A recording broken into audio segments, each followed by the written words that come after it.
Hey everybody, how's it going? Welcome to This Week in Mormons, the premier Latter-day Saint news podcast. I'm Jeff Openshaw. And I'm Jared Gillens. We're thrilled to have all of you with us this week. Big show this week, lots to talk about. President Nelson breaking the mold and sharing messages about Valentine's Day. Never seen that before. Lots of drama happening at BYU, LGBT bills in Arizona, missionaries being evacuated twice during the same mission.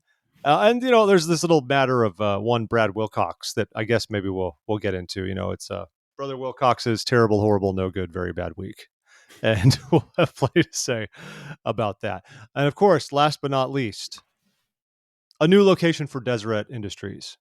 That's our major one, but we won't tell you where until we get there. Gotta hang out for the whole pod. Jared, how's it going though? What's new with you? How's life? I'm good. I'm doing all right, and life's pretty good. I had a fun weekend hanging out with my in-laws. We watched the Super Bowl together at my... Go Rams. Go Rams. Really? Oh, I guess you're from that area. I didn't have like a lot of feelings about it. I mean, the thing is, the Rams played in Anaheim down the street from me through most of my early youth, but then they left in like 94 or after the 94 season. Is that when they went to St. Louis? They went to St. Louis, and the Raiders left at the same time back to Oakland. So I mostly grew up in my adolescence without there being professional football in Southern California. So it wasn't a thing that anybody really cared about. So it's great that they're back. So when you were a kid, what were they? Were they the Los Angeles Rams, or were they the Los Angeles Rams of Anaheim? Of Anaheim. That was, I believe back then they were just the LA Rams. Even though they played in Orange County. Yes, they played at Anaheim Stadium, which they shared with the Angels. But back then, the Angels were the California Angels, laying claim to the entire state. Of course. So it's like, take that, Dodgers. You're from LA. We've got the entire state covered. Right. What do you think of that? Yeah, is the Rams' new stadium, which is I read was like the cost of it was equal to the GDP of like 41 small countries. Oh, yeah, SoFi Stadium was crazy expensive. Yeah, but that's actually in Los Angeles now. It's in LA County. It's in LA County. It's in Inglewood. Down the way. Okay. Yeah, there used to be the old Hollywood Park casino, and I think the racetrack's gone too. And they built it down there for reasons beyond understanding, But I guess that's fine. I guess you want to have it down there in Inglewood. Yay for them. It's better than where they thought about doing it. They thought about building the stadium for years all over the Southland to try to get the NFL back into California. One proposed area was up, not that you know it well, but kind of up near the intersection of the 57 and 60 freeways near like Diamond Bar and Walnut, because they thought it was more central to the Inland Empire. Because there's, people live very far inland east out there in the Los Angeles area, and they wanted to have the stadium be more centrally located, but none of us wanted this because that would have meant the main freeway by my parents' house that runs north-south and leaves Orange County through the hills would be a direct line to the new NFL and then you'd have that terrible traffic clogging things up every Sunday. And it's already like pretty bad going through there, so that would have been a whole I can see that. Fun. Anyway, so go Rams, but Cincinnati's also a wonderful city, and I was excited for the Bengals too. Yeah, I mean, honestly, I didn't have a lot invested. I mean, I'm not terribly invested in the NFL anyway. If the Seahawks, my hometown team, if they're playing, then I'm definitely excited about that. But yeah, I mean, there were two teams that I really didn't care too much about. But I was kind of rooting for the Bengals foremost because I like an underdog. One of the few. Are they the only NFL team that's never won a Super Bowl? I mean, they've never won a Super Bowl. There's a few. There's a few, but there's not many. And so I was like, these guys, I remember back in the 80s, them going to the Super Bowl and losing. And so I was just like, it's nice to have an underdog win. So I was rooting for them. And this is kind of really petty and what's the word? It's just completely surface level, but I just think they have cool helmets. I like the tiger stripes. They are cool helmets. So just since this is very important on the sports podcast, everybody, 4 teams have never appeared in the Super Bowl. I looked this up courtesy of Wikipedia. Cleveland Browns, the newer Cleveland Browns, not the Cleveland Browns that went to Baltimore and became the Ravens, the Cleveland Browns, the Detroit Lions, the Jacksonville Jaguars, and the Houston Texans. Well, they're a relatively new team. They're relatively new because the Oilers were the Tennessee back when and became the Titans. Yeah. That's right. Yeah, that's right. And then so now a handful of other ones have appeared but never won. The Vikings have never won a Super Bowl, surprisingly, with 4 appearances. The Buffalo Bills, I remember in the 90s, it seems like they were there every year and could not eke out a win for a stretch there, but they've never won. The Bengals have been 3 times and never won. The Falcons in Atlanta, the Carolina Panthers, the good old Chargers. And what else do we have? The Houston, Tennessee Oilers, Tennessee Titans, whatever they're called, and the St. Louis /Phoenix/Arizona Cardinals. I've never even won. Real quick, just to as we're long Yay as we're on this stats. topic, and to make it just to bring it back home for me, do you know that there's only one Major League Baseball team that has never been to a World Series? Yeah, it's the Mariners. Yeah. It's the Seattle Mariners. We may Yeah. have talked about this on this podcast before. Until a few years ago, there were two. I mean, and then you have to broaden it and say as far not just a team but a What was the other one? franchise. The Yeah, the Nats had Nats, never been? because the Nats were the Expos in Montreal before, and they had that team, that franchise had never ever been to, let alone The one. Expos never went though. Oh yeah, because the Expos had their great season back in '94, and then the strike came on. The Expos Yep, were going to clean house that yep. year. Yeah. But nope. Yeah. So it was, they had never been to, let alone won a World Series, and then a few years ago, famously, the Nats took the series, and I And was really Ryan excited Zimmerman because I was living retired. in Yeah. Alexandria at the time. It was like, great. My current home team has won. It's really exciting. But then it made me really sad because I realized that my home team has is now has the unlikely distinction of being the only team in the Major League Baseball never to have been to World Series. I will say though, what Seattle does claim, those who cling to our history, is that The win back record. in the day, the Seattle Pilots did win a national championship game. I don't know if it was called the World Series back then. Seattle Pilots ended up being traded off and became the anyone Milwaukee Brewers. Oh, isn't it? I love the history of that. Like the fact that the Texas Rangers were the Washington Senators Right, originally. They moved to right. Texas and became the Rangers. And to this day, the Texas Rangers actually own the trademark to the curly W that the Nationals use. Really? Yeah. Funny things like that. So Did they get a piece of the action then? the Nats have to pay them a royalty to use their logo. It's kind of funny. That's interesting. You think they would have chosen something slightly different that didn't look quite like the Walgreens logo? Yeah, well, what are you gonna do? Hmm. What can you do? Anyway, let's move on. Anyway, well, the whole point is, it was fun. I did have a nice weekend, but it was a little uncomfortable attempting to watch the halftime show with three baby boomers in the room because they were not into it. Oh, come on! Like you can't please everyone. The boomers don't like it, but then the Gen Z doesn't like it either. They think it's fun. This was the halftime show for What? us. What, the Gen Z didn't like it? I don't know. I heard people. There was chatter. Like, what's this music for the old folks? It was We being the old classic, folks. but whatever. Was anybody complaining when Prince was playing the halftime show? Was he old, like Red Hot Chili Peppers? Everybody loved that show. Like, Oh, that get one was over it. terrible. What? That one was terrible. No. Bruno Mars saved it. He saved that halftime show. I don't know. I just remember after the famous Janet Jackson incident, like the next year, it was like Paul McCartney. They played it as safe as they could and just said, "Boomers, have your day." And then the next year after that, it was the Who. It was nothing wrong with Yeah. either of those, but No. Definitely throwbacks for sure. they definitely played it safe for a while after that. Anyway, and then of course J-Lo was great that one time, and I've got J-Lo on my mind because we watched "Marry Me." Oh yeah, How was it was a it? good time movie.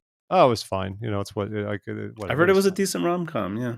It was fine. I appreciate J-Lo's commitment to keeping the rom-com alive. It's a dying genre. How's her The acting? mid-budget how's her acting? Oscar worthy, like always. Because I've often avoided JLo movies, not because I have any particular dislike for her. I think she's a fine dancer, vocalist, etc. But I don't think she's a fine actor. And Have you seen Made in Manhattan? unfortunately, I A saw part of it, and that was part of what sealed the deal in classic my by every mind. measure. Yeah, Every measure. Okay, so we're drifting because we actually have important things to talk about this we week. do. Um, before we're gonna, I want to talk about Wilcox, but I think we'll have a lot to say about that one. So before we get to that, I think I'm going to bump a couple of things real quick that I want to get to. Um, President Nelson shared a message on Valentine's Day. This doesn't seem like a huge deal, and potentially it's not, except I just can't remember a time when any prophet has decided to leverage Valentine's Day into a message about an increase in loving kindness. He shared this on his social media properties, like on Facebook. And to be clear, I did an LDS.org and a newsroom search just looking for Valentine's Day, and really, nothing shows up. You don't find anything of note. So I think he's capitalizing on a vacuum of content here Yep. for Valentine's Day. You can find stuff there's an article, there's all stuff from like the 90s, from like 1985 about edible Valentines. It's a mess. So anyways, nice President Nelson to share this. What he's talked about though, it was in 2005, 2 days before Valentine's Day. That was when his first wife passed away, and it was suddenly and not planned. Of course, it was painful, and he always kind of equated that to Valentine's Day. And then he, of course, found love and companionship later on with Wendy Watson. But I love that he pivoted into saying, regardless of our relationship status, reminding us that for some it's a wonderful day to celebrate affection and love, and for some people it's painful because things haven't worked out as they hoped.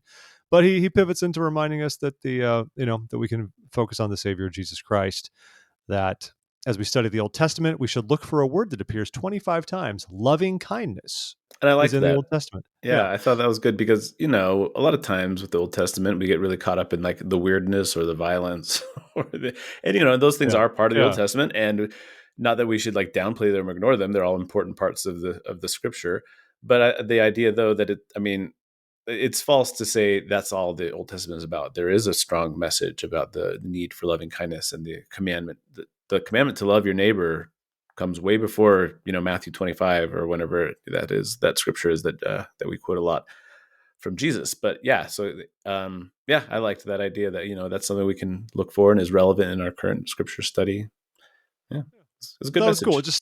It just stuck out to me. I was like, man, President Nelson is on. He's just You he know, does not miss an opportunity to yeah, find a way to thematically connect with us. So I thought that was great. definitely. And also, I think it was good because, like the way we celebrate Valentine's Day now, by and large, it's a celebration of like romantic love, like Eros Right. centered love, right? And I was reading something on Twitter, and a Catholic person was pointing out that, like, no, Valentine's Day is not reserved solely to celebrate one aspect of love. It's really about loving kindness and loving mankind and, God's love, etc. So I think it is appropriate to try and broaden our scope a little bit. It doesn't have to be a miserable day if you're alone. I mean, I don't want to belittle anybody's experience. I've had years where I loathed Valentine's Day because of my single status, etc. But but we can make it what it needs to be for us. It can be a celebration of any kind of love. My concern, Jeff, is Yeah. that President Nelson has now put his first step, the church's first step, onto the slippery slope of us venerating Catholic saints. We start with Well, St. Valentine's Day. What happens next? Are we going to start venerating St. St. Patrick's Day, Patrick? Mm-hmm. obviously. Are we going to just pull out the old liturgical calendar and start having feast days for all the saints listed there? Like, I don't know. I don't know, Jeff. This Listen, isn't the church I grew up in. listeners would know you're all about the liturgical calendar, though. You are. I'm not all about it, but I think there's value in it. I think we could it would be useful for us to pay a little more attention to it and extend out our celebrations of Christmas and also Easter. Like, not that we have to all do like a 40-day fast for Lent or whatever, but Right. I think there is some value in being a little more familiar with how other Christians observe these feasts and holy days, and maybe incorporate some of those things as appropriate. But we should not be venerating saints. That's all I have to say about that. Well, and some fun bit of extra trivia. Saint Valentine is not just a patron saint of, types of love. He's also the patron saint of beekeeping. Oh, never mind. Let's venerate him then. I love honey. Honey's great. Right? Which is all the more fun on Valentine's Day because when you think about like calling your honey, it's got extra meaning now because That's of bee right. purists, The right? sweetest of sweethearts. I believe I read he's also the patron saint of epilepsy. I don't know that was a thing that needed a patron saint. I mean, but it's true. I'm And sure people another with fun bit of epilepsy appreciate having a patron saint to call upon when. another fun bit of trivia, friends, is part of his relics are in the town of Sambir in western Ukraine, since Ukraine's in the news. The relics of St. Valentine are in Ukraine. Good Have you seen them? all around. No, because okay. I've been to, I spent time in Ukraine. You but lived in Kyiv for a while, didn't you? I did live in Kyiv for a little stretch there. Yeah. Okay. But it wasn't in Kyiv, it was in Sambir, which is Okay. a town I've never been to. I have zero idea of. I can find Ukraine on a map and point to its capital city, but other than that, I don't really know anything about the geography. But maybe we should use big that country. as a because we're so good Big at country. segues. Speaking of the Ukraine, there is a missionary that was featured in the Deseret News who had to be evacuated twice on his mission. So the beginning of his mission started him out in the MTC, like most people do. He was learning Russian, preparing to go to the Ukraine, which is interesting to me. Stop saying the. You're offending me. Oh, I'm sorry. No, I actually learned this recently, and I made I made a commitment to myself to stop using the in front of Ukraine because I was like, but I am influenced by my upbringing, so I repent and I apologize to any Ukrainians or any people who are who love the the country of Ukraine. Anyway. I had one other funny interjection. It happened to be on Super Bowl night. I watched an episode of Seinfeld, just like I've been Oh, watching yes. casually in order. I happened upon all in one episode, the episode when Jerry gets tickets to go to the Super Bowl, and this happened to me on Super Bowl Sunday, and that is the same episode when Newman and Kramer are playing Risk, and it Right. has the famous scene about the Ukraine is weak. So I was just kind of I am cracking up from Ukraine. with everything going on in the news. Like I'm looking at my news feed, the Super Bowl is ending. There's the threat of war in Ukraine immediately, and all of this is in one episode of Seinfeld. I thought it was so random. What timing? So continue. Seinfeld is a prophet. Yeah. So anyway, so this missionaries, I wanted to ask though. I mean, I know that because Ukraine was part of the USSR for such a long time, and obviously just being neighbors with such a powerful and influential country that's been that way for centuries, you're going to have a lot of Russian influence and obviously Russian language happening. Sure. Yeah, But of if you're course. serving in Ukraine, why would you not learn Ukrainian? Would that not be a more useful language, or do you need both, like Ukrainian and Russian speaking missionaries there? It depends on where you are. Basically, in Ukraine, the farther west to east you go, the more prevalent the Russian language becomes. Mm-hmm. So if you're in far western Ukraine, which for a stretch was even its own mission, the Lviv mission, it's very Ukrainian out there. The identity is strong, is even stronger. I was in Lviv out there in the west once, and we asked someone like at the opera house if they had a program in Russian, and they just looked at us and they're like, "We're in Ukraine. Why would we have a program in Russian?" Hmm. But if you go to far eastern Ukraine, there's some areas where it's dominantly Russian, especially basically the areas that Putin's meddling in right now. So you could actually Wikipedia this like language prevalence in Ukraine, and it's a very clear kind of percentage increase of as the way it shifts over between the two. So is this an So effect of colonialism under the USSR? Is this an effect of like shifting borders that go back and forth over the centuries? Is it it's a or mix kind of of all a sorts of things. column A and column B? Yeah. I mean, Russians and Ukrainians share kind of a common ancestry in many ways. Kievan Rus was almost the foundation of like Eastern Slavic culture and peoples that fanned out from there. Kievan Rus is like what was Ukraine back in the day. Oh, Um, so it's like you said, a lot of things. So Soviets drawing up different borders. The fact that there are just Ukrainians who are ethnically Ukrainian, not Russian, but Russian is their first language because of hmm. proximity and being part of the Russian Empire. And also part of it is because Western Ukraine for stretches was part of either the Polish-Lithuanian Commonwealth or it was part of the Austro-Hungarian Empire. And Oh, so okay. some of that has to do with old imperial borders and And things like that's that. why nationalism is dumb, because if you go So back far enough, your nation was a different one. Anyway. yeah, and so it all depends on your mission. They will call you. You could be called Ukrainian speaking or Russian speaking. From what I've seen, most of the ones who are called Ukrainian speaking wind up picking up Russian anyway. But I have not always seen the ones who go Russian speaking wind up picking up Ukrainian. Interesting. And are both Ukrainian and Russian are Slavic languages, Yeah, correct? yeah, they're So close. I are mean, they're they close. fairly closely related then? They're close. Ukrainian has some different sounds and some different letters in the alphabet and things Would it like be that. akin to like Spanish and Portuguese kind of a relationship, or a You little could farther kind apart? of say that. I mean, the sounds are similar. What I would honestly say is Ukrainian phonetically sounds a little bit more like Polish than it Hmm. does Russian. Okay. But written wise, you can see a lot of similarities. And there's anyway, And they we're both use nerding out here. Cyrillic alphabets, They right? both use Cyrillic alphabet.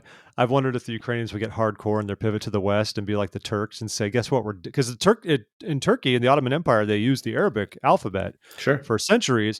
And it wasn't until Turkey, after World War I, the Ottoman Empire collapsed. Secular Turkey came out of the ashes of that, and Ataturk organized the country of Turkey.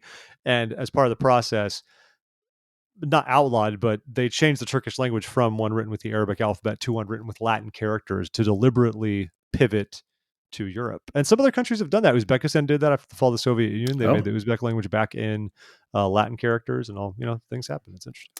that is super interesting. Okay, I'm nerding out, I dude. know. You got No, I this is mean we could like dangerous. spend a whole episode talking about like Indo-European linguistics and history. Hey, So hey. So what happens is this kid was on a okay. mission. Yes.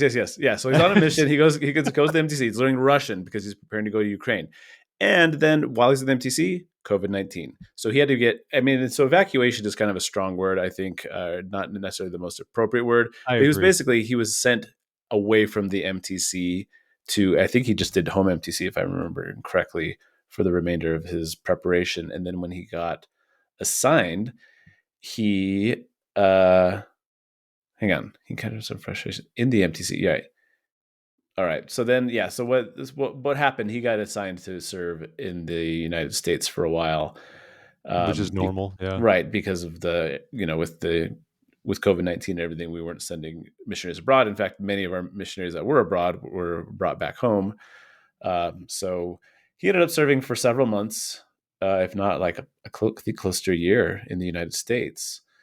And then eventually he got to be assigned to Ukraine and And got he to was, by the go. way, he was in the Dnipro mission, which is farther east, so that makes even more sense that he was speaking. That covers the entire country all the way out to the eastern frontier with Russia. Right. And also that is quite relevant to, I mean, I guess all non-native Ukrainians who are serving there have been reassigned. And that's what happened. That's his second evacuation. So he's been serving in Ukraine. And just what was it, a few weeks ago, the church evacuated all non-native Ukrainian missionaries Yep. out of the Ukraine. And so it's funny because it's interesting. It's fun to kind of read the article and see his perspective, because he talks about how the experiences at the beginning of his mission prepared him for this experience, where he said, a lot of these other missionaries are feeling really uprooted and kind of just like disoriented with this, and I feel like I've been here, I've done that, it's kind of par for the course for me. And he also acknowledged that he feels like he's been strengthened by the Spirit through these experiences, but also he's learned to lean on the Spirit for in these types of situations. So he's just like, hey, it happens, and he's happy. I think he was close enough to the end of his mission that he's just going home. But there are other missionaries who are having to be reassigned, and again, mostly within the United States. Mostly it was American missionaries, and they're getting sent to Mhm. Alaska and Illinois, all places that are nothing at all like Ukraine. So I'm sure it is quite jarring. But this guy was taking it all in with in stride, and it's a cool, fun little article. Yeah, fun little article. It seems like he got back for a few weeks. I love the part at the end when it just says like he is now working in real estate. It's like it's like this random epilogue, like it happened years ago. Yeah, whatever. um, It's just sort of like, where are they now? Well, he's working in real estate. Yeah. so just one random update since we're on Ukraine real quick. So this a post on January 30th from a member I saw who was there in Ukraine, and it was a fifth Sunday in January, and everyone does different specialized lessons for adults usually on a fifth Sunday. But he said the Sunday school lesson in Kyiv today was all about what to do in case Russia invades. So they spent their time in church covering like making 72-hour kits, storing decontaminated water for drinking, um, sharing all their experiences, discussing like exit paths out of Kyiv if they need to go farther west and try to get out. Like, and then they said it's great. Everyone has upbeat demeanors in planning this, but it's a good reminder that while you go to your fifth Sunday lesson and it winds up being some kind of rote discussion about like temple and family history work or something like that, the saints in Ukraine are planning for war and how to survive in the event of it. So just good perspective, I thought. Yeah. I'm saying that. Yeah. Yeah. All right. You know what? Let's just do it. Let's do it. Wilcoxia.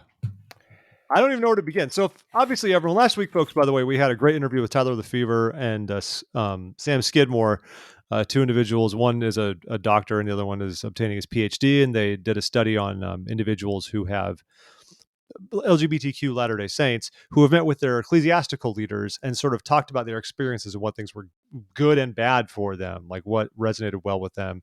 And they're trying to expand that research to include the bishops and stake presidents and branch presidents and their experiences in that same vein. Anyway, I'm saying that because you should take the time to listen to it. It was a great discussion.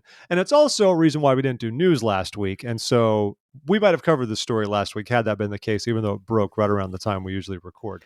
It's kind of good But that you didn't, though, because so much more has developed since that last episode. exactly. In the week since, we've learned a lot more. But just for a quick primer, in case anybody missed it, I don't know how you would. I think this is reverberated pretty strongly around the Latter-day Saint sphere. Brad Wilcox, who is a beloved by many BYU professor of religion. He currently serves on the Young Men's General Presidency. He's prominent on the LDS Fireside circuit. I mean, I think my first exposure to him was in California. He came into the fabled Irvine Fireside for young single adults and did his thing, and I loved it back then. I even sent him an email afterwards thanking him for his remarks and asking him to talk a little bit more about one section of it. He sent me a copy of his book and wrote a nice little note inside it for me and all kinds of stuff. Like, I was very touched. So Brad Wilcox is beloved by many. But then Brad Wilcox was giving a fireside in Alpine 2 Sundays ago.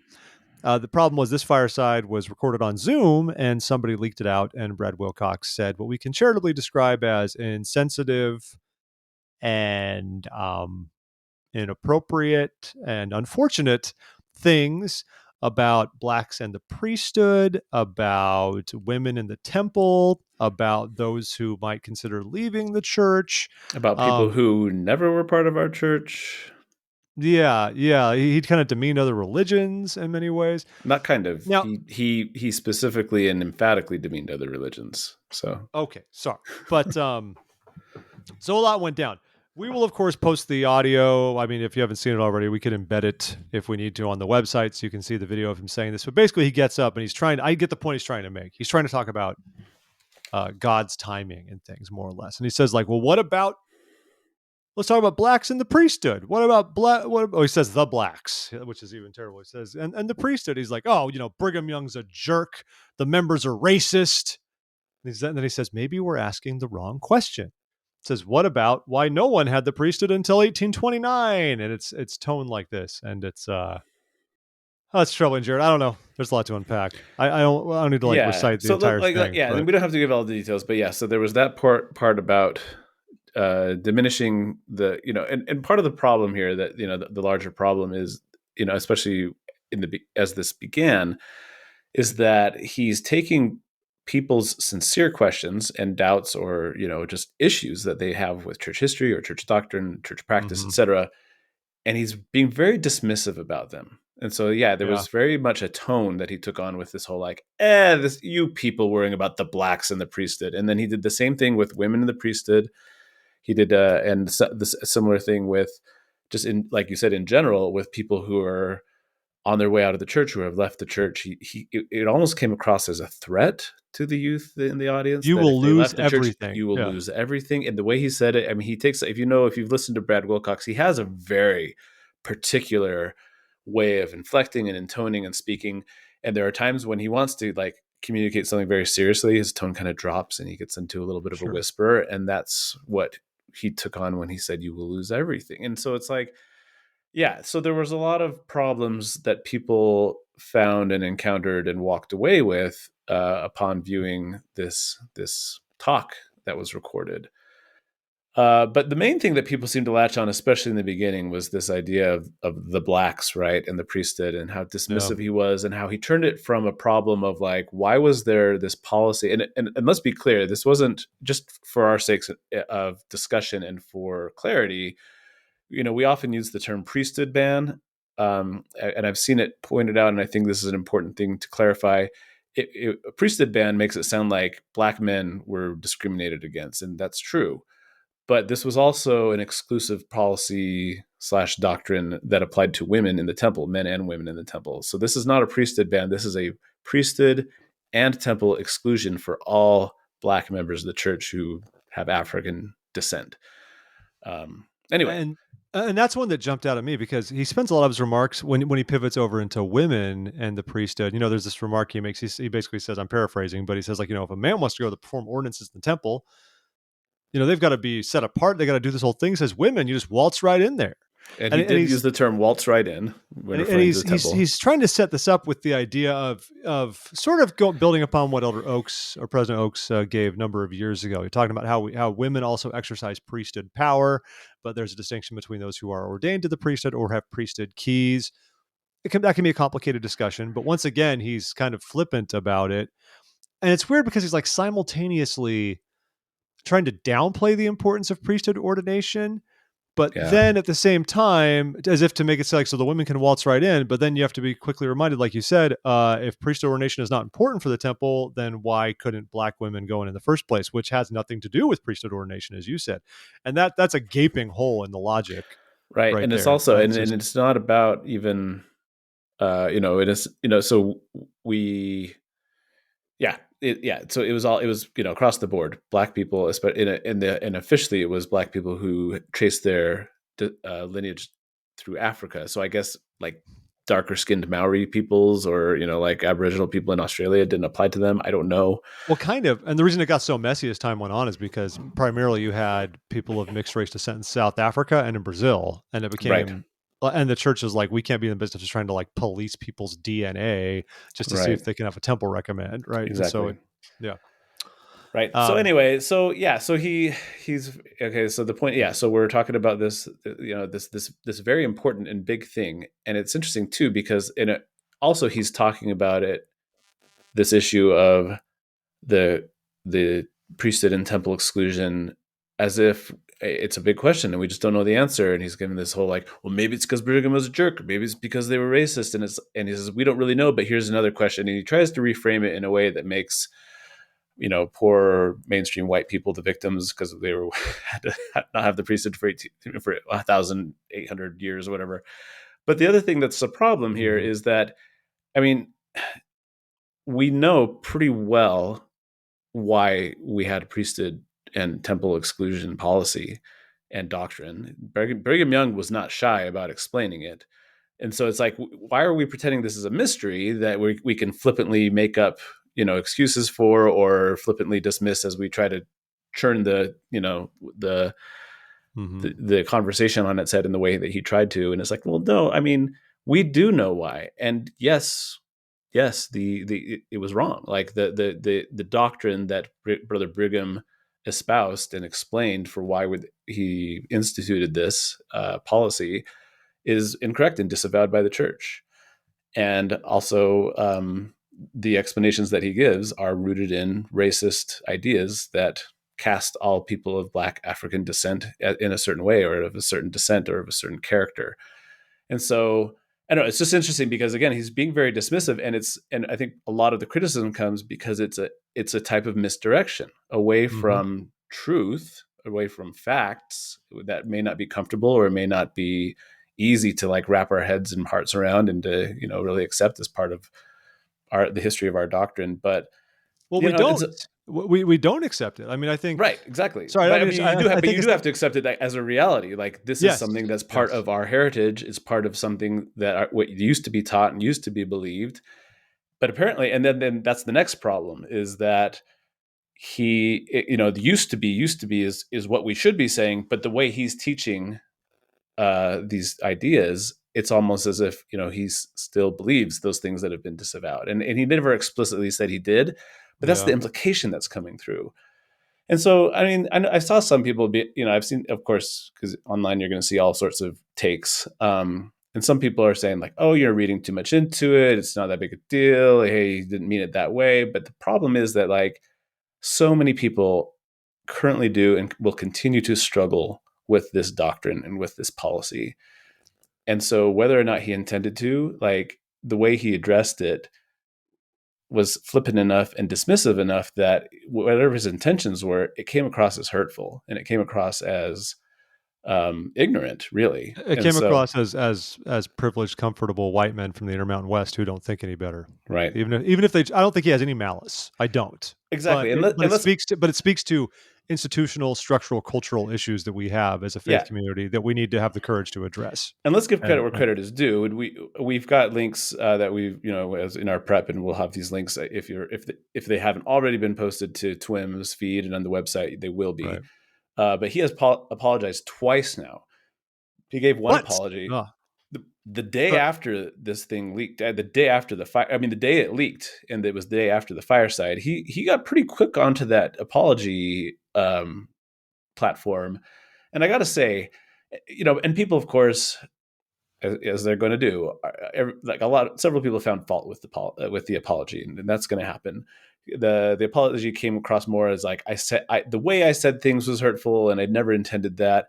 But well, here's the thing: he said to those offended, to those offended, right, especially my dear black friends, I offer my sincere apologies, which is good. But then right, you're couching in a language. You're saying, right, if you were offended, I'm sorry, not what I said. right.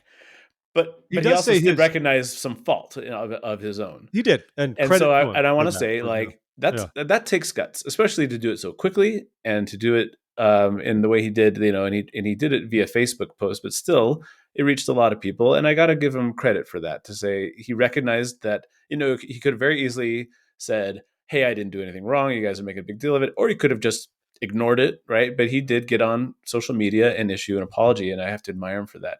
And when he apologized the second time, it was in the context of another fireside that he was giving. right? So he's on a Zoom fireside this time. And it Yeah. wasn't the first time he's in a chapel and it's being broadcast over Zoom. This time he was giving a fireside to some youth, LDS youth in Canada, and so he was doing it over Zoom. And he began his remarks by bringing up what he had said, and he not only acknowledged that he had said it that one time, but he also acknowledged, as many people brought up online, that this is a kind of a canned talk that he has given several times. And that's So for me, what was lacking in the first apology was right, like basically saying like, oh, I said some things last night that didn't come out the way I intended. But then immediately, of course, if you've been, they rehearse these things. This is part of of who they course, are as disciples, but also as kind of part of your brand when you're hot on the he's on a fireside speaking circuit. circuit. He Yes, has you canned, absolutely. prepared remarks. Like, are you telling me someone gives TED Talks and isn't workshopping them beforehand and rehearsing Right. their remarks? Right, it's the same idea. And Yeah. so that's the part initially. So I'm very pleased that he gave a second apology, but even then, it was still kind of in response to like, oh, it surfaced that more stuff. I've said this many times. It turns out, like, and he knew in the first apology that he'd said the same thing in the past. I don't think Right. there's So yeah, the any first apology, possible way. it was just addressing, what he said in that particular video that got leaked. But then in the second apology, it's more comprehensive, and he says, it wasn't the first time I'd given that talk. It wasn't the first time I'd used the ideas I shared or the line of reasoning that I used to address some difficult topics. And then he says, in the past, I failed to see how my comments could be seen as insensitive and hurtful. And I'm very grateful for friends who have helped me and corrected me and taught me. Once again, I apologize, and I'm grateful more than ever for the atonement of Jesus Christ, which allows us to trust in the Lord. Again, very good. And here's the thing, like, I think you said this already, but I don't know Brother Wilcox extremely well. I've met him on a few occasions. I've interacted with him. My sister actually took a class from him in the last year or two, because it's funny because everybody's on talking on and on about how he's a professor of ancient religion at BYU. Yes, he is. He teaches some scripture Well, that's not what classes. his doctorate is in. Nope. No, and in fact, most of his teaching is spent in teaching literacy and like how to teach literacy to young children. That's why my sister took a class from him. She was doing adult continuing education classes, Hmm. for a certification, with her work in teaching literacy to young children, and that's his specialty. Anyway, Should we but go off on I, a massive? Let's go off on a well, hang massive on. So, my digression point about is that, like, BYU hiring, about using not anyway CES people as a right, priority for right, religion slots, for but which you like, are academically graded, which makes perfect sense. Sure. right, right, yeah. And so, I mean, but again, so it's interesting that he still says he didn't see how his comments could be seen as insensitive and hurtful. And again, I don't doubt his. My point in all this is, from what I understand of Brother Wilcox, and from what I've been told, both, from what I understand from my interaction with him, from what I've been told by people who know him, I don't. He is an extremely sincere person. Oh, I've sure. seen people casting him as some sort of shyster, or like a salesman, or someone who's shilling for the brethren or something like that. And it's like, I don't think those are accurate depictions of him. I think he is extremely sincere. I think he is very heart just wholehearted and like heartfelt when he speaks. Like, I don't think he says anything he doesn't mean. And so I think when he's apologizing, I believe he really means it.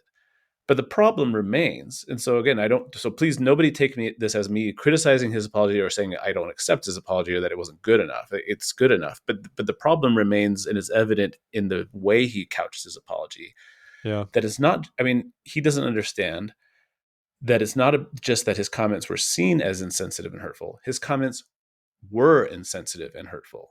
The Yeah. things that the beliefs and the ideas that he was basing his comments and instruction off of are incorrect and hurtful and damaging. And so I wish that we could hear or see some sort of statement, and whether it's from Brother Wilcox or whether it's from the church or whether it's from BYU or whatever, that acknowledges, hey, it's not just that this came across as callous or dismissive, etc. The problem is these comments were based off of incorrect teachings, false ideas that have been trying to dismiss and correct for the last 44 years, right? So I don't know. Like, it is interesting because BYU did make a statement. All they did, it was a tweet that came out that said they were deeply concerned about Brother Wilcox's comments. So that's nice that they were deeply concerned. But again, there was nothing Thoughts and addressed, prayers, like, buddy. Thoughts and prayers. right, nothing addressed the root of the problem, which is, we don't believe that there was a good doctrinal reason for Black people to not be allowed in the temple or be allowed to be ordained to the priesthood. Like there's not, that's not part of our belief system. And when we talk about this topic without explicitly acknowledging that, there's a problem, right? Anyway, I've been talking for a little while. Do you have any other kind of I thoughts or think you've summed input? up a lot of it. One, with a second apology, I agree with you. I mean, you can't apologize for your tone. You have to apologize for saying the thing you said, and then disavow that. I appreciated though that it's in. I think this was good. In his second apology on the call, he had with him the first counselor in the Young Men's Presidency, Brother Ahmed Corbett, who is African American, Right. and So I'm when he hoping says this my will. friends have helped me see, like I'm sure he's talking about Well, one of his he friends. says this, but he says this specifically. Like, brother, my dear friend, Brother Corbett, has like helped correct me and helped me to learn and to understand, which is good. I don't think he was just bringing him on like a token, like Black friend to try to say like, see, I have mixed race friends of different backgrounds. Um, so I thought that part was good. I was glad to see that he's engaging with someone close to him about what to do better, and that hopefully they're having positive, thoughtful discussions about it. I think for me, a lot of what this is all just sort of laid bare once again, which we've seen many times over, the issues of Blacks in the priesthood and official declaration too, all that stuff. Like we're at this point right now, it seems, especially with everything President Nelson's been doing with the NAACP, which is all very positive, all very good, building bridges, moving forward. That's kind of seems to be the tone of the church. We are moving forward, pushing out that notion that we are not racist. We love everybody. We actually believe in some elements in social All are justice. alike unto God. All are That like kind unto God. We believe. We actually. I mean, President Oaks gave that talk when he said, "Absolutely, Black Lives Matter." Like we're doing things in this regard. and he actually But put it on a banner across the bottom yeah, of the screen. Yeah. we're actively engaged in this effort, but and we're trying to turn the page. But I don't think it's never going to go away like this. The hurt if the church refuses to just straight up really disavow it. And obviously we have the gospel topics essays, we have Saints volumes 1 and 2 and all that, and they talk about those things frankly to their credit, which is good, and those have all been positive steps. But everything comes short of and the church says like this was wrong, but they don't go that extra mile and say like, dumb, weak men did dumb things that were wrong, even in the eyes of God. That's obviously a shorter way to say it. And I imagine that's because they don't want to go that dangerous extra step to imply prophetic incorrectness. I mean, I guess we are far too close on like prophetic infallibility culturally, which we shouldn't. And there's some to their credit, Right. like Elder Uchtdorf, who've tried to like speak out against that. But I just think like we won't reckon, we still don't reckon with it completely, like you and I are talking about right here. We're trying in all these ways to make it better, to teach people not to be racist, but that thing is always looming there about our history for 100+ years Yep. of a policy that we had. And it's funny, we've talked about this the other night. This is an example of us trying to move forward, I think. So I was reading I've been reading through general conference talks from the last session. I hope you'll appreciate this slight tangent. I was reading Elder Quentin L. Cook's remarks from the last conference, personal peace in challenging times. He starts his remarks talking about how he got to dedicate part of historic Nauvoo, and as part of his assignment, he went to Liberty Jail, which I was like, okay, that's in the western Missouri, and then you traveled across a whole state to get to your next thing is one assignment, but whatever works. But of course, he talks about Joseph's experience in Liberty Jail, and his talk's really good. It talks about, I mean, he speaks at length about the ways we can, um, you know, be closer to God and love other people and be more tolerant of them and this and that. But there was one funny paragraph that just stuck out to me as like a comms person, whatever it may be. So literally, see if you can see this, Jared. He says, the lives of the saints were threatened as the result of an extermination order issued by the governor of Missouri. In addition, the prophet Joseph and few choice associates had been unjustly imprisoned in Liberty Jail. One of the reasons for the violent opposition to our members was most of them were opposed to slavery. The intense persecution of Joseph Smith and his followers constitutes an extreme example of the unrighteous exercise of agency that can impact righteous people. Joseph's time in Liberty Jail demonstrates that adversity is not evidence of the Lord's disfavor nor withdrawal of his blessings. Was there one sentence there that jumped out to you as a borderline, just almost didn't even belong and Like a could have non been sequitur. excised entirely? The opposition to slavery thing, or Yeah, is that what like you're it's talking funny. about? And I read the whole rest of the talk expecting that to be a theme, and it wasn't there. And Yeah. I'm curious. I can only guess, of course, but in reading this, I'm like, I feel like this is one of these subtle things where Elder Cook is trying to drop this in for no reason other than to say like the members from a long time ago were against slavery, as if Yeah. I know I might be, maybe I'm reaching here, but the fact that it's never addressed anywhere else in the talk, and it's just like the random one reason that the members of the Saints faced persecution from Missourians was because of opposition to slavery. It has nothing else to do with the rest of the remarks. It seems I like an mean, interesting thing to include, because to me it seems like, oh, we're just trying to remind the people that right. even back when, we were not racists. We were against Which that is terrible totally, institution, right? which is just, but it's frustrating because while that statement is true, many of the saints were, abolitionists, and I think Joseph Smith himself was pretty abolitionist, although he did preach that the Bible had some justifications for slavery at the same Didn't time. they also have plans to Uh, colonize Texas and let it be a slave like theocracy at one point? Wasn't that a thing? right. Something. Yeah, Yeah, I mean, anyway, there's anyway.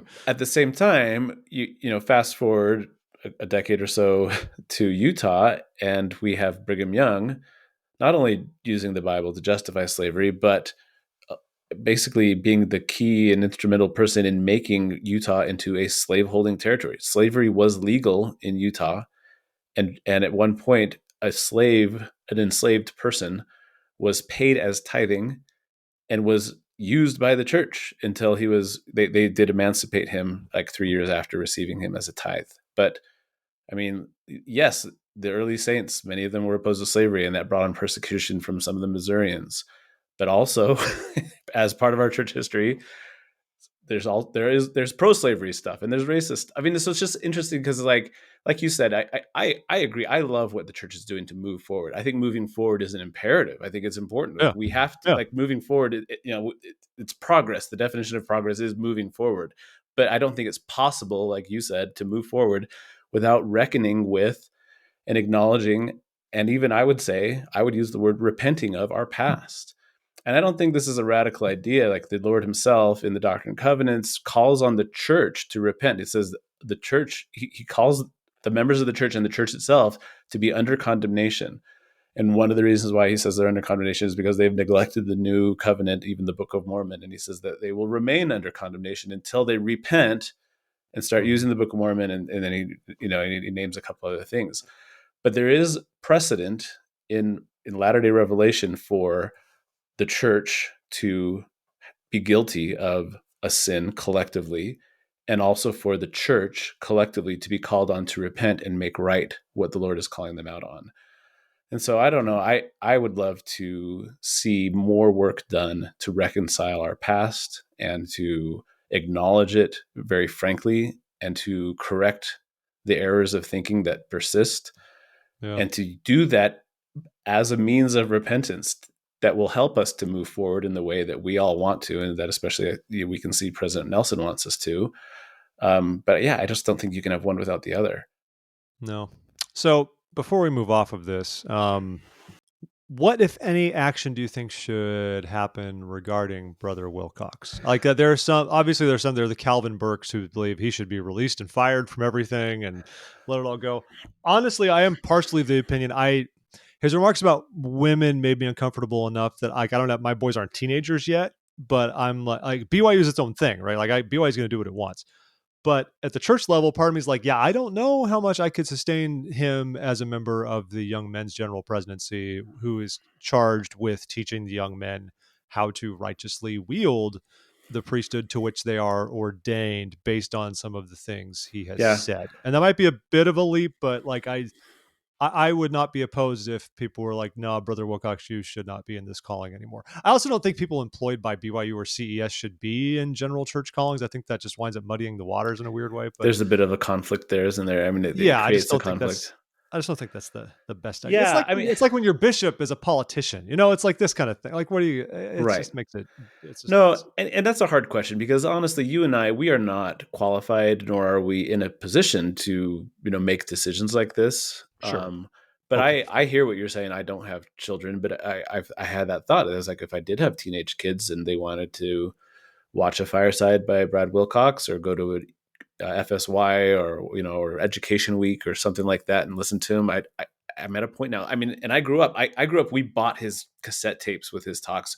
I went Yeah. to Yeah. EFY sessions or Education Week sessions, and I sought him out because I loved him, and I do love him. A lot of my testimony came from those years as a youth when I was listening to Brad Wilcox and John By the Way, and like they inspired me to get into my scriptures more and like really, dig into my testimony, I think he's done great things, and I think he probably continues to do great things along that front. But like I'm at a point now where I'm like, after this, I would probably be hesitant to say, hey son, maybe for this education week, you know hour, instead of going to Brother Wilcox, maybe let's check someone else out. Yeah. And so I think, Uh, for me to not feel that discomfort, I would like to. I mean, I think he's apologized enough. I don't.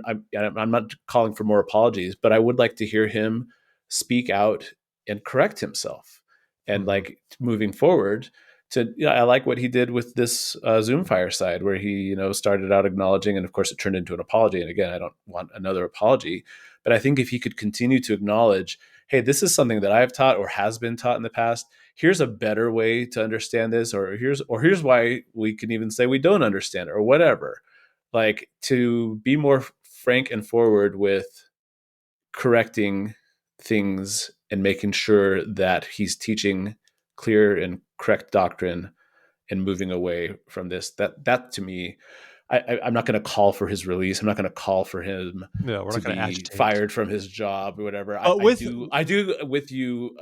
We've talked about this before. I question the wisdom of having people assigned as not adjunct, but like assistant professors of religion, of ancient scripture, when they have zero qualifications in the field of ancient scripture. well, they've You know, studied, I you mean, know. I, you Which know, really is no different on paper than like the Joseph Smith documentary we talked about almost a month ago that some thought I yeah. didn't give a fair shake to. I thought it was genuinely interesting, and there were some things there, They but wanted you to that give a was fair shake to a conspiracy theory video. but Is that what's either going on way, it here? was it's all that is Sorry, born out of I'm somebody's gonna get own more hate personal. mail for you. I'm sorry for Yeah, that. thank you. But all that is born out of someone's personal deep dive into a subject matter, and then they're going on positing what they have believe they have discovered and learned about it. And Yeah. frankly, a lot of professors of religion are no different than that. But you're just talking about church approved materials instead of No. more out there theories. No, but when I Functionally, was it's yeah, but there I have can been, I teach believe there religion. still are professors there who do, like, Steve Robinson, who's passed away now, but he was famous for his book, Believing Christ, Parable of Yeah, the Bicycle, right?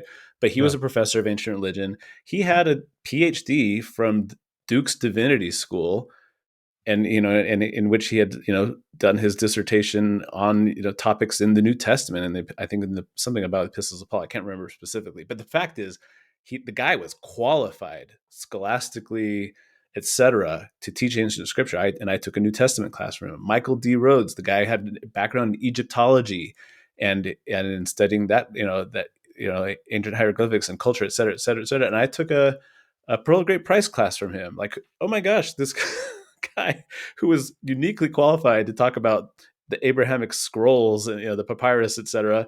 Like, I think there's value in scholarship and in like really having that deep dive of foundation of knowledge from which you can draw on and authoritatively teach and authoritatively answer questions, or help direct uh, students to find answers to their questions. And when you are an expert in teaching literacy to young people, which is an amazing and important field to teach and to be an expert in, Hmm. that doesn't make you qualified to teach ancient scripture. And so again, I'm not going to call for him to be fired or to be dismissed from his job, but I am a little disappointed that we have put so much stock in the CES system, which teaches people, first and foremost, how to present information to teenagers and how to form good relationships, teacher-student relationships with them. Like, it's the CES process is how to make good teachers who are good at teaching with certain methods. It's Hmm. not a process that is about becoming an expert in the study of ancient scripture. So And I might be off on this, having not been at BYU in a while. I feel like there's a distinction. I feel like those who are not necessarily schooled in theology at BYU often wind up teaching I don't want to say the basics, but like the core courses. Like Wilcox is assigned to teach Book of Mormon, New Testament, mission right. prep, stuff like that. Mm-hmm. Whereas if you want to take something like on Islam or Judaism, or more deep dive stuff that requires a greater training in theology, that's more likely to be reserved for the PhDs in the subject matter, but then they just throw all the Well, other stuff yeah, at for just the now, or ones at who are least like you interested said, in when we teachers. were there, or for now. But what happens in 10, 15 years when these tenured professors who have PhDs in those topics as they begin to more and more to retire or pass away. And then we only are hiring into the religion teaching department people who have been through the CES process. And you don't have experts in Islam or Yeah. Judaism, et And cetera. then what Like, do we drop are they those still? courses Yeah. because they Do don't we matter? Yeah. not teach those courses? Exactly. That was exactly my question. Do we stop teaching them, or do we have people who are uniquely not qualified to teach those courses? Like, Which could be even worse because like the last thing we yeah, need is greater misunderstanding of other faiths and things yeah. like that within our own. I Right, which think goes as much. back to the one of the problems with this fireside that started this whole thing. He said that people he talked about his children when they would play religion, and like how Mhm, even like his daughter would pretend to pass the sacrament because they were playing at religion. And then he mhm. said that other religions that aren't the Church of Jesus Christ of Latter-day Saints, they're all like his children playing at religion, which is such a terrible and demeaning thing to say about other people of faith and other people who devote their lives to being pastors and to being priests and imams and all the rabbis, et cetera, et cetera, et cetera. Like, to just dismiss them as being playing at religion. Like, do you want somebody with that attitude teaching Judaism and the gospel, or Islam and the gospel, or comparative religion, class at BYU? All of these are religion department courses. It's And it's a problem. no, I agree it is, and this isn't to excuse it. I think a lot happens though when his remarks he was caught saying were to youth, and I think by default we That makes often it try. worse. It makes it worse because of what it's teaching them. But I think for some reason the default when trying to reach youth is to paint things a little more black and white, and not to seek the nuance because these are impressionable young minds, and we don't want them thinking, oh, there is truth in all sorts of religions, because then they might have the audacity to go and discover one that they like more than ours, Yeah, right? I think that's the fear, and I and hear so what they you're try to saying. say if you leave, you will lose everything. Other religions don't have the truth. We have the truth. Stay here, and the kids will be all revved up and say, "Oh yeah, man, I'm a 14-year-old boy and I am not going to look at porn and I am not going to play with myself and I am going Oh to my believe gosh. and go forward." And Yeah, like I mean, I I hear what I you're get it. saying. I don't agree with it, but I get it. I think they consider their I hear what audience you're and they saying, try and to be I can less see that nuanced. being like an excuse you could make. But and I know, and Brad Wilcox, I don't know all of his background, but I don't think he went through. I have very recently been through the entire seminary and institute pre-service program, and so it's changing again. They're rearranging some stuff. I recently found out, but having been through it pretty recently and understanding what they're emphasizing, there's nothing in there about dumbing things down for youth or making it black and white or making or taking away nuance. Like, that's not part of the CES seminary and institute teacher training. And so if Brad Yeah. Wilcox wanted to do that, or if he felt like that was something he needed to do for these youth, that's not something that's officially part of the process or part of what CES emphasizes should be done for youth. So I hear what you're saying, but I don't think that's a good excuse. No, I don't think it is either. I think it's this weird approach that there's like a zero sum approach, and that's what's going to keep Yeah. kids in the church. And we don't give youth enough credit, especially because the entire idea of come follow me, of restructuring our youth classes, all of this is basically demonstrating that we trust them more than we Right. have in the past. And that We is a trust them more right. to take ownership. But remarks like this are saying like we don't trust you to think No, things through and be mature with nope. your gospel study. Yep, and that is a Uh, central tenet of the CES system, like the foundational discourse that they've used for the last 30, 40 years. To it's like one of the first things they have you read as you're learning how to be a seminary and institute teacher is J. Reuben Clark's talk called "The Charted Course for Education in the Church." And one of the things that's always stuck out to me, I've had to read that thing a few times now, and one of my favorite lines is that he says that that you don't have to, and he says you don't have to sneak up on the youth and whisper religion in their ear. hmm. Like, you can give it to them straight on. Basically, it's what you're saying, this idea that we can trust them to be mature and to be ready to hear and receive and like be like students in a good student capacity. And I feel like a lot of these things that we see like Brother Wilcox doing and other examples of that, and we see it often in the church, is the equivalent of people kind of sneaking up behind the youth and whispering it in their ears and trying to just like find the one weird trick that works for getting youth to love the gospel. Like, you don't have to find one weird trick. The gospel is lovable. Jesus Christ is love. God is love, Yeah, the right? fruit is good. And That's the and idea, when right? yeah, and Like when we that's give them the fruit, when we present the embodiment of love to the youth, it is eminently lovable without having to package it in a way that's like, well, if we do it this way, that's the way we're gonna hook them. And like, I understand that we're seeing youth and young people leave the church, and there's a lot of reasons that could be, but I don't think the reason is because we're not teaching it in a sneaky or catchy enough way, you know.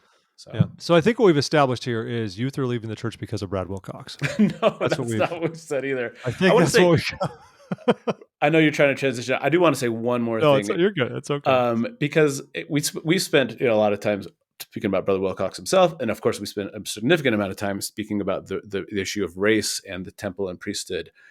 But one thing that a few people, commenters online, pointed out was that a lot of people were getting so caught up in that and kind of ignoring or sweeping aside the issue of what he addressed about, kind of towards and about women in the priesthood. Mm-hmm. And so I don't want to like leave this with that same error.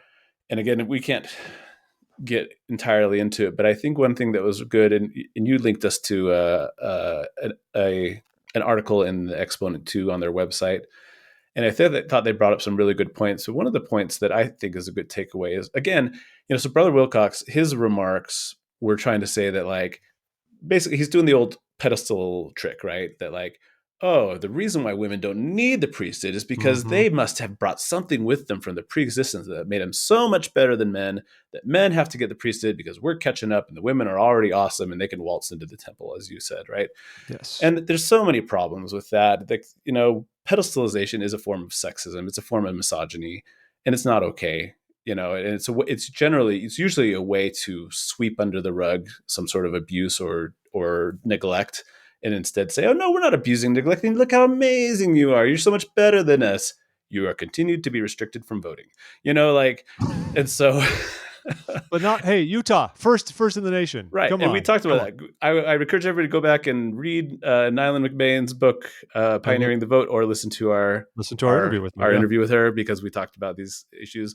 But my point is, unlike the priesthood and temple restriction and exclusion, which we do know the reasons for, and because straight from the horse's mouth, the horse being Brigham Young, the clear the plain fact is that with women in the priesthood, we don't know why.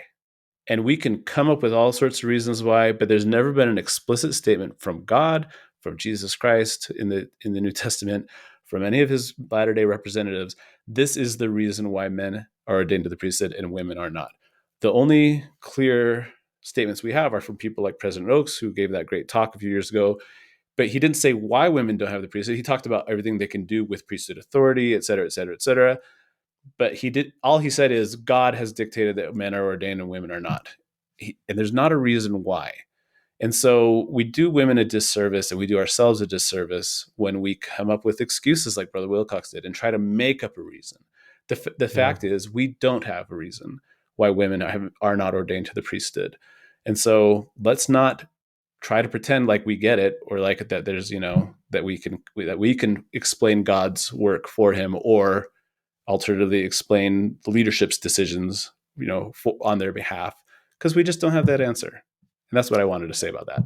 And now you make me want to go to Sam Brunson's second article about this as well, because Sam had some great thoughts on this. And one of the things I could read This the is whole in thing. by common consent. Sorry, and by common consent.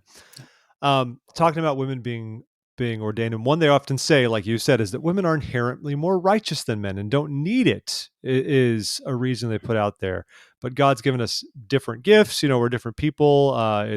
There are obviously women and men who are more spiritual than one another, and all this and that. But I love this. He talked to a Chinese friend, a friend of his of Chinese descent, who's not LDS but familiar with the church, and he read Wilcox's remarks, and his immediate reaction was, "This sounds kind of like the gender equivalent of Asians are good at math." They said, so let's not Asians are good at math women say, oh, women don't need this because they're just inherently more spiritual. And Sam has some other great remarks because Wilcox talks, girls, here's some more of the language. Girls, listen closely, because I don't know that you'll ever have somebody explain it quite this point blank again. You have access to every priesthood blessing. There is not one priesthood blessing that you are denied, and you serve with priesthood authority. True, when you are set apart in a class presidency, or you're set apart as a missionary or any other calling in the church, you serve with priesthood authority. You will go to temples where you will be endowed with priesthood power, and you will dress in priesthood robes. Sam says that's a weak justification for not giving women the priesthood, what it amounts to is basically ordination doesn't matter because like reasons. Like you said, Jared, we just don't know. And one good reminder before we close this part out, Sam keeps talking. He says one thing that's the pandemic has kind of laid bare is that when the churches were shut, there were women who didn't get to take the sacrament for months, because perhaps. they didn't have a priesthood holder Didn't have the available to priesthood. them. And to be Yeah. clear, you and I aren't like advocating and saying this has to change immediately, but what we're saying is we don't necessarily have the reasons. And while we can say women act with priesthood authority, the bottom line is there are things to which they do not have access if they are acting singularly, and that a man could. I mean, I know it's not like kosher per se if you're alone as a man to like bless the sacrament and give it to yourself, but I imagine in a certain situation you could do that if you needed to. But I agree. I don't like to put the women on the pedestal. I love this other story he talked about. He was at a stake thing, and of course they called a new stake president, and he said something to the effect of, when we choose a stake president, or it's like the 70s, said, when we choose a stake president, we look for the most spiritual, organized person in the stake, and then we call her husband. And we know that's meant as a joke, but that's like so incredibly demeaning and It is. And then unnecessary. imagine if you are a person, and I'm sure that some of our listeners may be a person, maybe people with this question, but imagine you're a person who does struggle with this idea of why women can't be ordained, why can't women serve in priesthood leadership positions, et cetera. Exactly. And imagine then hearing a leader say that and mean it as a joke. That's not, it would be the opposite of funny to you. You would Yeah. say, hey, wait a minute. If you're, if you're acknowledging that, the most righteous and organized and best candidate in the whole stake is a woman, and saying now, but then you're going to call her husband. It's like, you're just proving my point, and you're deepening my doubt about and my question about this. And so it's like, Well, yeah, and I like don't what think we should just be playing this off as a punchline. I mean, we shouldn't. I mean, would anyone dare do sort of a similar phrasing if it was like a racial version instead, like going back to blacks in the priesthood? Be like, oh, we find the most righteous people in this area, but then we make sure to call the white guy because he's allowed to, or something like. You would never say that, and it could be just as offensive. It's terrible. Um, by the way, if you are a BYU alumnus and any of the Brad Wilcox situation has concerned you, there is the Race Equity and Belonging page at BYU, and they actually solicit your feedback, and they make a point to say you are an alumnus. You don't have to be actively going there, but you can have your concerns. But if you go to race.byu.edu, if there's things you want to express, hopefully, I'm saying hopefully in a constructive way, that can move the needle and share your input, there's a page there and you can fill out a form and submit your thoughts. I don't know if they'll read it, if they'll get back to you or any of those things, but there is an outlet for you where they actually encourage your feedback. Uh, Not like Salt Lake where they officially say talk to your stake president, even though they keep reading letters from like members during general conference to Right. That's always which confusing to which then me. validates the whole idea of writing directly to general authorities. But you're only supposed Um, to write to them if you have a faith promoting story, not if you have like a complaint or concern. I guess something like that. I'm just gonna throw something out real quick since we're sort of on BYU Magazine, and Oh we're not gonna gosh. go crazy along this week. I think we've covered good things, but BYU Magazine has I thought interesting Napoleon Dynamite retrospective. It's been 15 years I think since Napoleon Dynamite took the world by storm, and basically it's an oral history of the creation of Napoleon Dynamite. They talk to all sorts of the people involved in it, both, Jared and Drew Hess, who made it. You've got John Heater, various producers, other actors who were involved in it. It's kind of fun. I mean, if it's obviously Napoleon Dynamite itself is not a Latter-day Saint film, but even as the director said, they're like, yeah, you're pretty sure Napoleon is a member of the church. I mean, based on his clothes, he lives in Preston, Idaho. He wears a Rick's College shirt. Like, it's clear the characters are Mormons in the film, but they kind of talk frankly about how like LDS culture, especially rural or Intermountain West LDS culture, really informed what they did with these characters. And for many members of the church, it's a beloved film for a lot of those reasons. So it's kind of a fun little read. And I appreciated in particular they had John Grease who played Uncle Rico, one of the best characters in the film, who's not a member of the church, but he spoke very fondly of his time being up there in Idaho filming and getting to know like Mormon culture better. He even says he went to church with them every Sunday while they were filming and observed it. And he speaks just very fondly of all of this. And I think it's great that he had this. He didn't join the church or anything. That's fine, but he had a very positive experience and it like taught him a lot about how he could be even better as an actor and writer and things he could do. So anyway, we'll link to it. Check it out. It's a good read. I enjoyed it. I know we're probably going to wrap this up, but there's a lot of stories we haven't covered. But I just don't, we Yeah, probably just don't have time to. But you did tease this at the beginning, Jeff. So I think I have. You we have to cannot keep our listeners in suspense. There is a new Deseret Industries being built, and stop it. you kept everybody in like just like on tenterhooks, just Is it waiting to finally in? find out where it is. Is Gary, Indiana, finally getting its due? No, brothers and sisters and otherwise who are listening to this podcast as we speak, the new Deseret Industries has been dedicated in Tucson, Arizona. Hello. When did DI change their logo? By the way, Uh that's new. oh, The it typeface, was slightly updated because like the word the little mark, and all that. beehive bee logo looks more or less the same, but the typeface is definitely different now. Yeah, it doesn't I even look did a little updated though. research It though. looks like they updated it to the '80s or Well, early that's the '90s. trend nowadays. I mean, Pizza Hut reverted back to their old logo, for example. Oh yeah, Anyway, are yeah, they building them with the funny red roofs I again? hope so. Everyone, the dine in Pizza Huts. Those were that was a The Pizza unicorn right Hut there. that was on the road on West Glebe, like right at the intersection of like Yeah, West yeah, Glebe and I know the South one you're Glebe. talking about. Yep, yep, yep. They but right before we moved, they like totally like remodeled and retrofitted it and took away that weird red roof look, and they Oh, made it that's half the fun. tried to make it more modern looking, I guess. And so I just think it's interesting that they're going back to like the classic logos and stuff. That You love why my are you digressions. modernizing? There's a great YouTube channel called Company Man, and it's a guy who just provides like little essays about like the history of interesting companies, and some are called Mm-hmm. like the rise and fall or the rise again of different organizations. He did a video on Pizza Hut, and it's pretty interesting to like kind of go through their history of where they came from and their branding efforts and how Domino's and Papa John's started gobbling up their market share, but especially Domino's in the past 10 years when they kind of reinvented themselves. Mm-hmm. Go check it out, folks. Maybe I'll I put would it there. also recommend It's while fun. we're on this random tangent, there is a Twitter account called "Used to Be a Pizza Hut," and it consists entirely of photographs of businesses that are That were not Pizza Huts, clearly but it clearly it's used to be a Pizza Hut. It's also like the hashtag is Utbaf. It used to be a Pizza Hut. Anyway, It's also like used to be Taco Bell. There were those Taco Bells in the 80s that looked like the the Mission equivalent. style. Yeah, you can always tell. But there was a whole like 99% invisible episode about used to be a Pizza Hut, and so I follow them on Twitter, and it's quite entertaining because you'll see like car dealerships or insurance agencies or whatever that are housed in these buildings that quite obviously were Pizza Huts in the 80s. That's Anyway, so funny. I love it.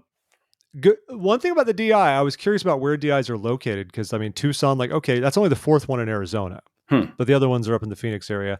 I was But gonna there's say I basically remember going to DI while I was on my mission in Phoenix. So yeah, there's nothing east of the Rockies except there's one in Houston, and that's it. There's nothing past that in terms of DIs. I don't know why they don't try to like go, expand more into the rest of the country. It's not like we don't have. There's competition, but that's what I mean. There's a market for thrift stores and I would love to things. see like an old timey looking DI in Nauvoo.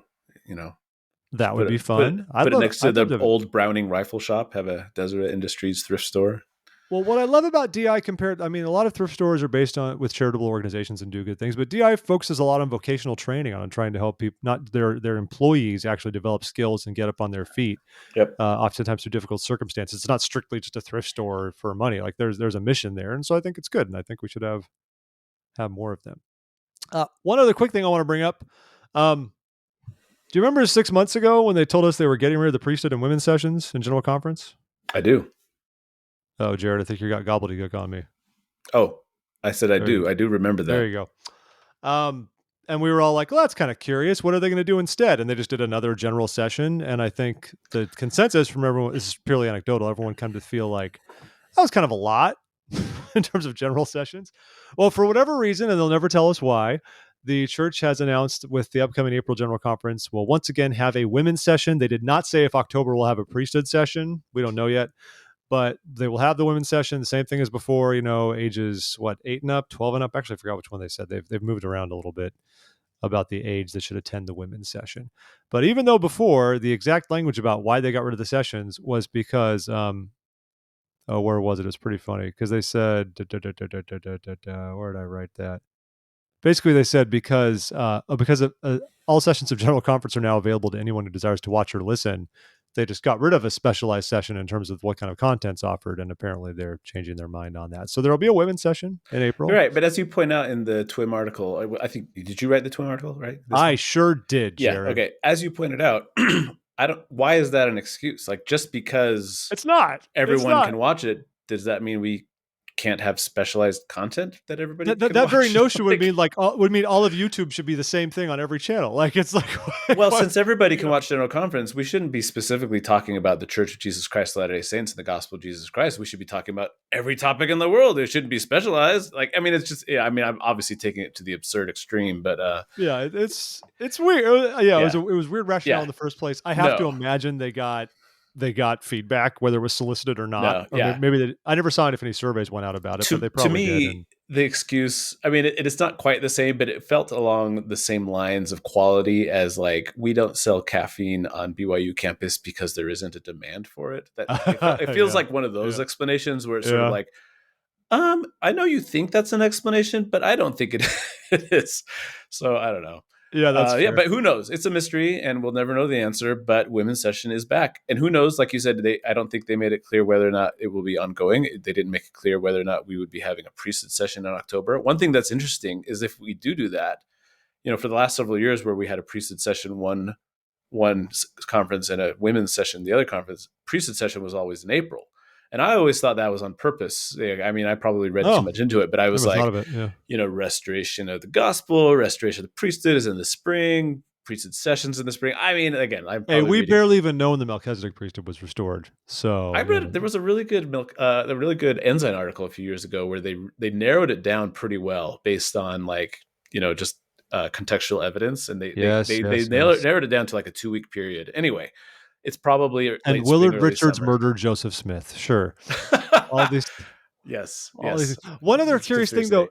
though, What, in this, what I was going to say is, I mean, I was probably reading too much into the whole like priesthood session is April thing, but it just would be interesting if we went to now priesthood session or is in October and women's sessions in April. It's like, it doesn't really matter. We just have sessions when we have we them. just do them when we have them. If Or anything, I think it's maybe it'll just be ad hoc in the and maybe like now we do a could women's be. session, and then for the next two conferences we do combined sessions, and then let's do a priesthood session, and maybe we'll I just could do without the combined. It was almost weird, just like saddling up on Saturday night and being like, it's just here's it's hours just one more five and session. six of more Yeah. content. Did you notice as well though in the announcement they're going to allow people to attend General Conference in person again? They said it's Mm-hmm. going to be a limited number. They will give out tickets to stake presidents in the United States and Canada, but very limited. They didn't specify how limited that will be. If it's social distancing, if whatever it is, I'm not quite sure. I mean, the conference center holds about 20,000 people, so I don't know what divisible of that it would be. But the funny thing is, the reason they make no mention of COVID. They don't Right. say for safety measures. They just say because of all the construction on and around Temple Square, they're limiting the number of people who can attend. And Which okay, but okay. to be fair, so I was recently in Salt Lake. I went down to Utah last month to help my mom out with some stuff, and I went up.